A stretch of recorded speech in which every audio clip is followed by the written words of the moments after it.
Reflections from Torch Trust, focusing on Christian faith and sight loss. Hello and a warm welcome to Reflections, the show from Torch Trust that focuses on faith and disability in today's world. I'm your host, Marilyn Baker, and we're so glad you've joined us today. We at Torch love a good story. In fact, we have more than 3,000 books available for people with sight loss to borrow from our accessible lending library, with more being added all the time. So it's a good job that National Storytelling Week started yesterday, because that gives us a perfect opportunity to share some of the best books joining our accessible library or online bookshop. Becky Davies will be here in just a few minutes to delve into these great reads. But first, I'd like to share our thought for the week with you. This week, friend of Torch Rachel Lightbody is musing on the joy that an unexpected, heartfelt gift can bring. In the beginning, God created the heavens and the earth. Now the earth was formless and empty. Darkness was over the surface of the deep, and the Spirit of God was hovering over the waters. And God said, "Let there be light." And there was light. God saw that the light was good. That was from Genesis, chapter 1, verses 1 to 4. We are fearfully and wonderfully made. Let me share a story about an ordinary day after church one Sunday. She handed it to me after our meal, one Marks & Spencer plastic bag. I gathered it to me, but it was heavy. It was gifts, not wrapped, but a bag of happy gifts from a friend who has known me and knows me, and still wants to keep knowing me. It is books, wonderful, encouraging books, and my friend's favourite smell in a shower gel and hand cream. Simply an ordinary plastic bag. What it did to my heart was not ordinary, though. This little, often unsure of herself lady, holder of the truth, always holding the precious holiness of the One, the Lamb of God. He takes away the sin of the world. He heals the unlovable. He cares so much, he even died to show that love. A plastic bag.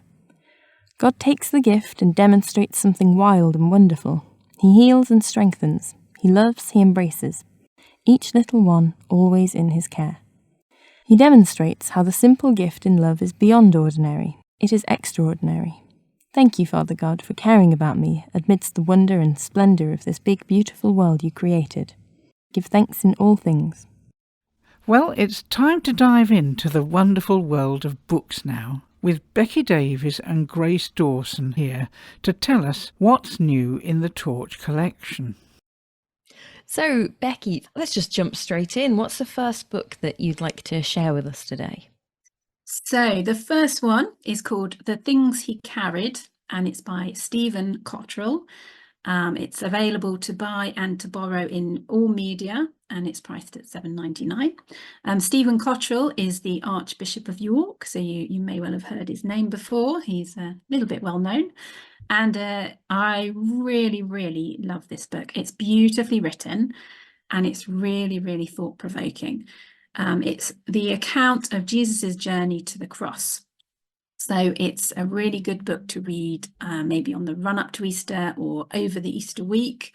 So whether you've heard the Easter story many, many times before, or it's something that you don't know very much about, either way, I think it's a really, really good book, because it really gets into the heart of the story and helps you to understand it better and understand what Jesus went through. And as I said, it's so beautifully written, and I really love the way he writes. It's very vivid and poignant and powerful, and he just brings out different things that you might not normally think about. So I'm going to actually read a little extract from it, just because I just want you to understand how different it is from other books you might have read. He carried a large wooden beam, one half of a cross. They handed it to him like it was nothing, like it could be thrown away, like they were going to throw him away. This thing of terrible beauty. He held the rough wood in his hands, gripped it, felt its shape, tested its weight, imagined the plane upon it. the axe striking the base of the trunk, the weight of the leaves upon the branches fluttering in the air of a spring day, breathing their last, gasping, falling, crashing down. He saw it dragged away, cut open, dissected, used. He remembered its growing in the forest, a tiny unfolding, the first leaf unraveling, felt the sap rising within it, its growing and its vast potential. He felt its density. This was the hull of a boat, the rafters of a house, the handle of a plough, the shaft of an axe. It contained the strength to support and the durability to hold. It contracted and expanded. It was eye of a needle. It was base of a table. And now a grim vocation, to be the place where death is distributed. So I just thought, wow, that's such a powerful beginning. And it's, yeah, just the way he writes, I just think it's really, really beautiful. It really will get you into the story. So that's my first recommendation. Wow, that's incredible. That's very evocative. I felt like I could feel the wood. I know. It's, yeah, he just writes really, yeah, just something about the way he writes and describes things. I think, yeah, really helps you to get into the story. And can you just remind us of the title and the author, just for anyone that didn't catch it? Yeah. So it's The Things He Carried, and it's by Stephen Cottrell, who's the Archbishop of York. And it's available in all media from Torch, and it's priced at £7.99. Actually, I love looking at reviews from other people, and I did find quite a good review on Amazon from somebody. So it was an anonymous review, but they said, this is a challenging and thought-provoking look at the things Christ carried to the cross. The reader will look at their own burdens, both imposed and self-made. Stephen Cottrell's style is always accessible.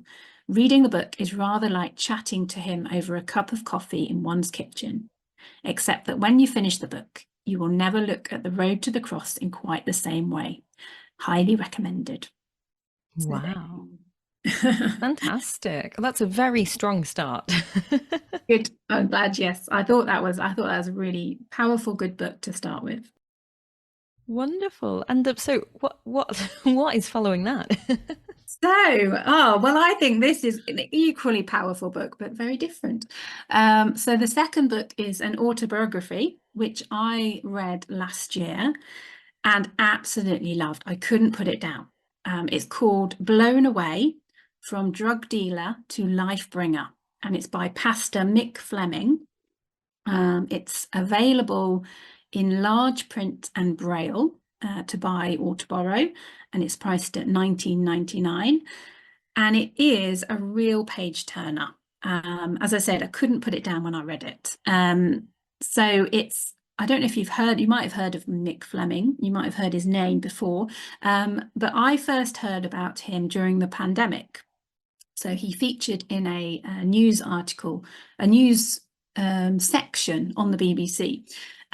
So he's up in Burnley, in a church up there, and him and another vicar were featured in this news item, and they were basically following them around and just seeing how tough life was up in Burnley during the pandemic and how people were really, really struggling. They were kind of at the, felt like they were the bottom and they'd been forgotten. And it was about how these two ministers were just trying to help people, practically, and offer support and pray with people. It was a really powerful bit I remember watching on the news. So that was the first time I heard about him. And then last year, when I found out he had a book out about his life, I thought, I've got to read this, find out more. So it is about his life. And I had no idea that he'd started life in a really, really bad place. And, I won't go into all the detail, but he really was a drug dealer. He got sectioned at one point and he just was in a really, really dark, dark place. And his life was completely transformed. He met Jesus, and it was a completely turnaround change happened in his life. And it's basically the story of how all that came about and the changes that happened and what he's doing now. So really, yeah, if you love a good autobiography, yeah, easy to read. He's just very honest and open, doesn't hide anything from you, and yeah, really, really good book to read. I'll just tell you a little bit towards the end of the book, he talks about how the Prince and Princess of Wales came to visit his church. His church is called Church on the Street. And they came to visit because they'd heard about it. Maybe they'd seen the same news item that I had. I don't know. But they've even written a little endorsement on the back of his book, and it says, "It's impossible to visit Church on the Street and not be deeply moved by the work the organisation does for those in need. It is an extraordinary place." So there you are. But yeah, well worth a read, and something easy as well. I think I read it in a couple of days, so it didn't take me long, but mainly because I couldn't put it down. So there you go. Yeah, wow, that does sound like a page turner. I mean, to go from one extreme to all the way to a totally different life. That's amazing. Wow. Really, really powerful book. Yeah, and I think if you're struggling or in a dark place and you feel like life is hopeless, I think it's always encouraging to read other people who've felt and gone through similar things and how God has changed things for them. So Wow. Brilliant. So that was Blown Away. that was Blown Away by Pastor Mick Fleming, and it's available in large print and Braille, and it's 19.99 to buy. Wow. I mean, two excellent books there. This is this is adding to my reading list. So what's the next book that you've got to share with us today? I hear it's got a bit of a Lent theme going on now, which is very appropriate. It has. So this is called Meeting Christ in the Garden, and it's by Tim Chester.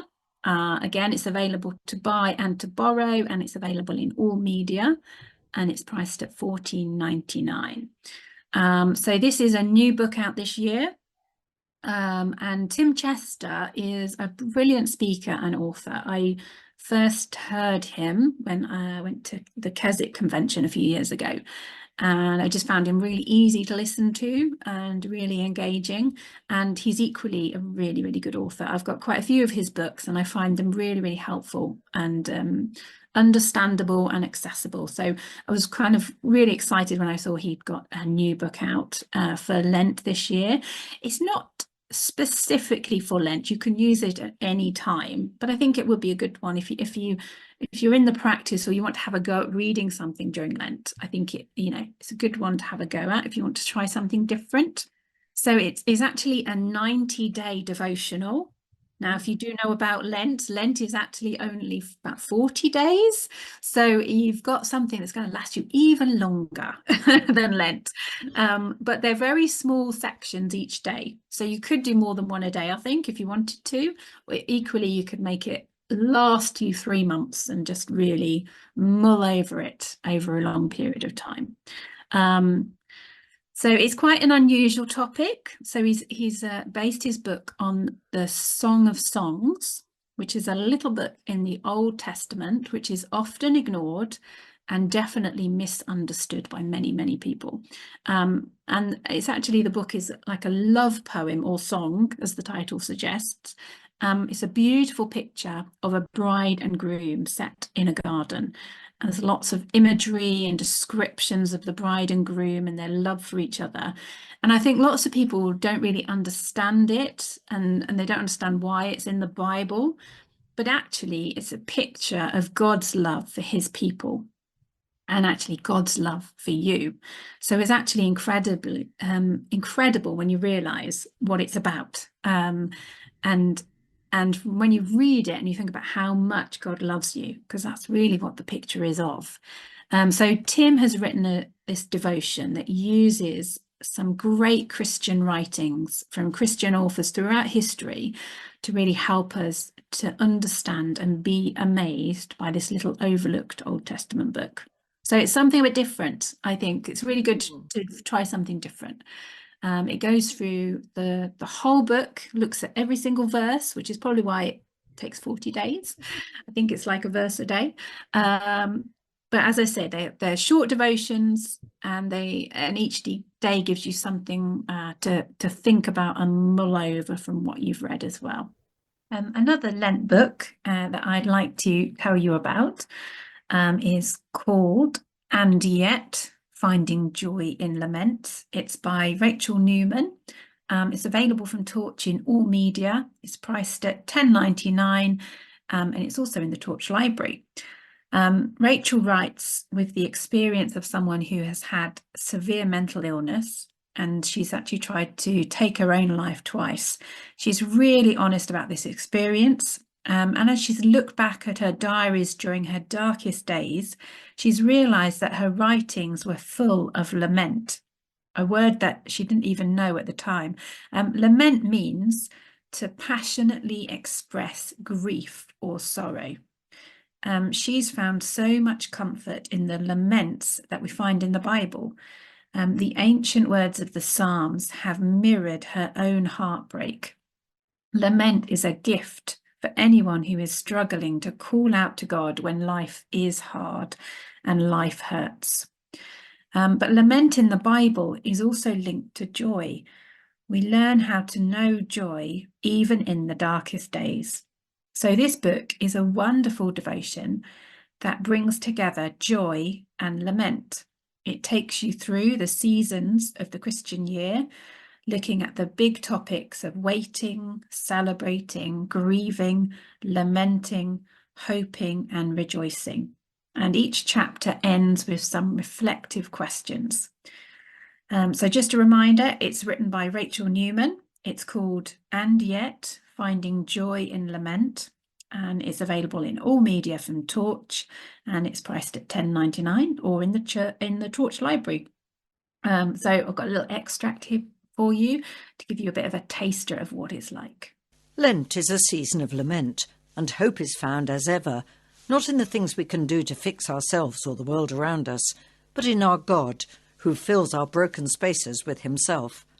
The rending can be painful, but the glory comes in what God does in those broken places.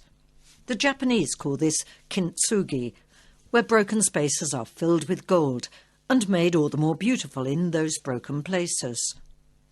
Lament is one of those strange words which means a great deal to people of faith, but perhaps less to those unfamiliar with the Judeo-Christian faith. Lament is in the cracks of humanity's brokenness. It is a gift that we can bring our grief, rage and despair before God. J. Todd Billings, a theologian who lives with incurable cancer, wrote in his book Rejoicing in Lament that we only fully enter lament when we realise that we're not just expressing ourselves to a human observer, but bringing our burdens before the Lord, the Creator, the Almighty, who, in light of our distress, is our deliverer. Well, that's a wrap for today, but we'll be back with you next week. If you have sight loss and you'd like to get hold of any of the books mentioned on the show, just contact our lovely client services team. They'll be very happy to chat with you and help you find the perfect book for your next read. Don't forget we have all manner of books, including fiction and non-fiction, so I'm sure there'll be something for you. The number to call is 01858 438 260. That's 01858 438 260, or you can email info@torchtrust.org. You can also find us on social media.